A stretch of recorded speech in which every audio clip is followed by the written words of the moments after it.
இந்திய அரசியலில் முக்கியமான தலைவர்களில் ஒருவராக விளங்குபவர் நரேந்திர மோடி.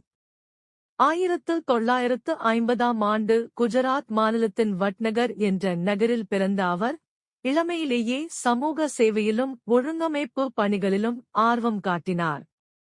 இளம் வயதில் ராஷ்டிரிய ஸ்வயம் சேவக் சங்கத்தில் இணைந்து சமூக மற்றும் தேசிய பணிகளில் ஈடுபட்டார். பின்னர் அவர் பாரதிய ஜனதா கட்சியில் இணைந்து கட்சியின் அமைப்பு வளர்ச்சியில் முக்கிய பங்காற்றினார்.